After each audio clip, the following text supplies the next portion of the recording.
Welcome back to my channel total solution. आज हम exercise 4.2 class 8 की कंटिन्यू करते हैं। क्वेश्चन नंबर 1 का थर्ड पार्ट है, construct the following quadrilateral where quadrilateral हमें क्या गिवन है, रोम्बस बैंड।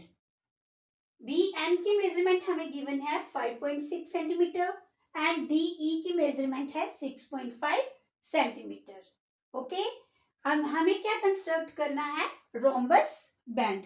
अभी आप बोलोगे कि मैम ने बोला है कि कोई भी हमें कंस्ट्रक्शन ड्रॉ करनी होती है उसके लिए हमें 5 मेजरमेंट्स की जरूरत होती है, बट यहाँ पे तो 2 ही मेजरमेंट है। तो वेल स्टूडेंट, आपको पता है रोम्बस की प्रॉपर्टीज।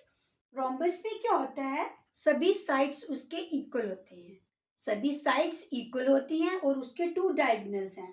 तो बेटा ये इसके डायगोनल्स हमें गिवन है, क्या गिवन है, डायगोनल्स।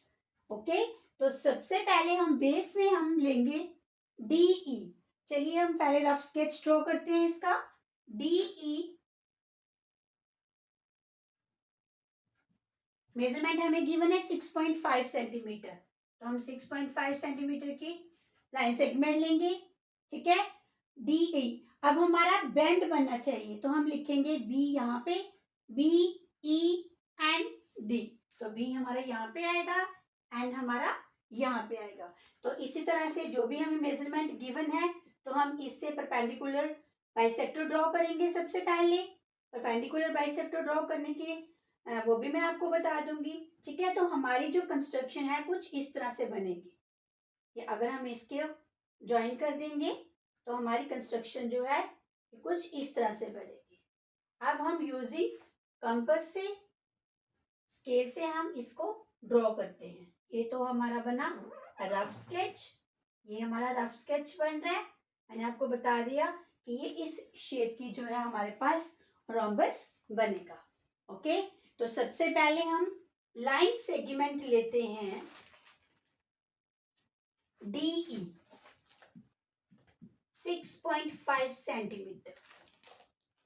डीई हमने लाइन सेगमेंट ली, कितनी ली, 6.5 सेंटीमीटर।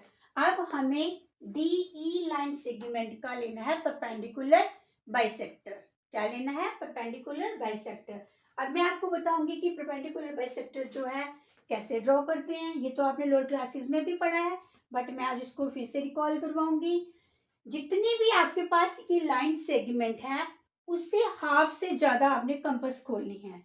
सपोज ये 6.5 सेंटीमीटर है, हम उसको मान लेंगे, सपोज इसको हमने मान लिया 7 सेंटीमीटर, उसका हाफ क्या हो गया, 3.5 सेंटीमीटर। इट मीन्स कि हम 4 सेंटीमीटर भी ले सकते हैं, 4.1 2 3। हाफ से आपने ज्यादा जो है वो कंपास ओपन करनी है, तो उससे आपने परपेंडिकुलर बाइसेक्टर जो है वो ड्रॉ करना है। ओके, यहाँ पे आपने कंपास की नीडल रखनी है और इस लाइन सेगमेंट को आपने इतना ओपन करना है कंपास, तो वो उससे हमने परपेंडिकुलर बाइसेक्टर जो है वो ड्रॉ करना है। ठीक है, यहाँ पे कंपास की नीडल रख के यहाँ तक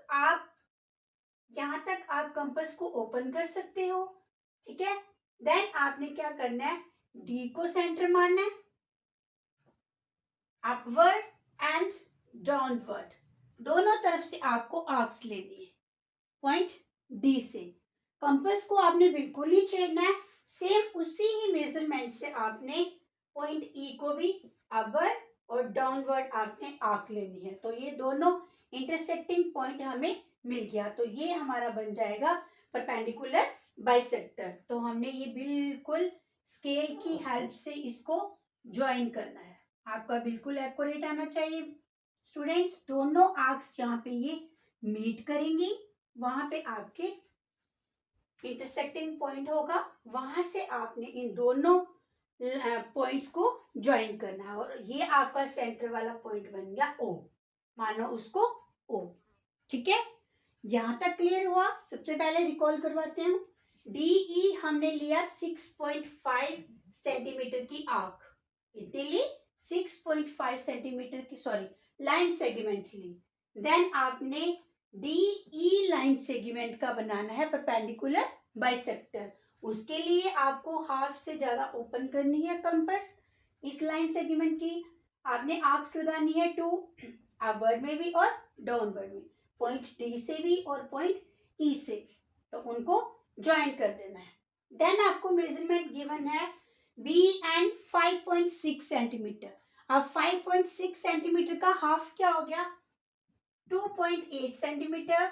2.8 जब हम इसको प्लस करेंगे तो ये आपके पास आ गया 5.6 सेंटीमीटर। इट मीन्स कि आपने इस सेंटर ओ से, ये आपका परपेंडिकुलर बाइसेक्टर ड्रॉ हुआ, सेंटर ओ से आपने आर्क लेनी है 2.8 सेंटीमीटर, अपवर्ड में भी और डाउनवर्ड में भी, ठीक है। ये आपके पास जो आर्क लगी ये बिल्कुल एक्यूरेट आनी चाहिए 2.8 सेंटीमीटर की, क्लियर। देन लास्ट में आपने इन सभी पॉइंट्स को ज्वाइन कर देना है यूजिंग स्केल से।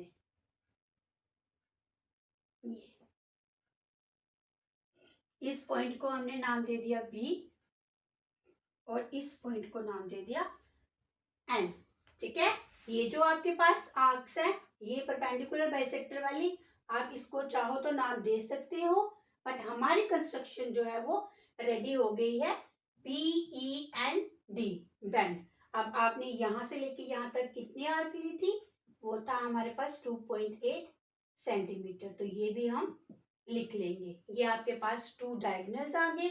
और अगर आपकी बिल्कुल एक्यूरेट बनी है फिगर, तो आपकी ये जो इसकी साइड्स है ना रोम्बस की, इसकी सभी की मेजरमेंट जो है वो सेम आएगी, ठीक है। तो ये थी इसकी कंस्ट्रक्शन। अब हम इसके स्टेप्स लिखेंगे। जिन्होंने कंस्ट्रक्शन अच्छे से नहीं समझी है, तो जब मैं स्टेप्स लिखवाऊंगी आपको वो बिल्कुल क्लियर हो जाएंगे। Okay, so steps of construction हम लिखते हैं इसके। So first step is draw a line segment, draw a line segment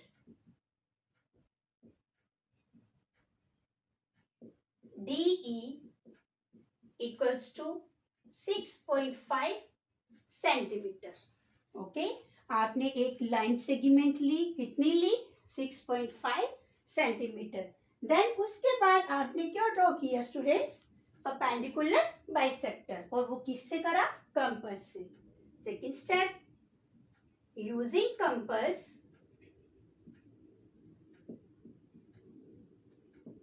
draw the perpendicular bisector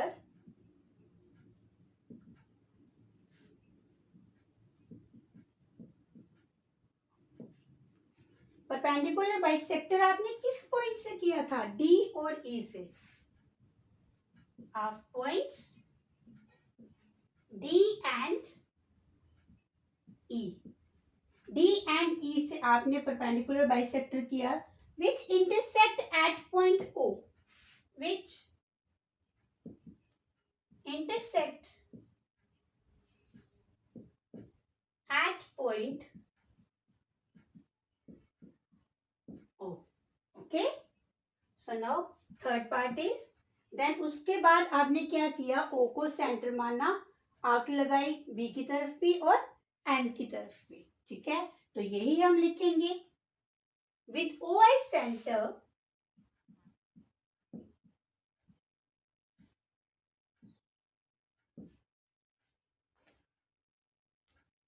draw an arc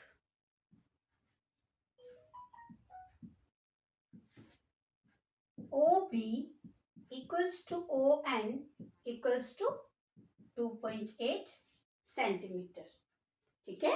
यहाँ पे आपने O को सेंटर माना, B की तरफ 2.8 सेंटीमीटर, देन O को ही सेंटर माना था तो N की तरफ भी कितना लिया था, 2.8 सेंटीमीटर। फोर्थ स्टेप में आपने क्या कर दिया, ज्वाइन कर दिया। ज्वाइन DB BE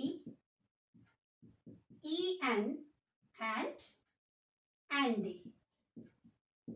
ओके, दस हमारे पास बैंड जो है एक रिक्वायर्ड रोम्बस बन गया।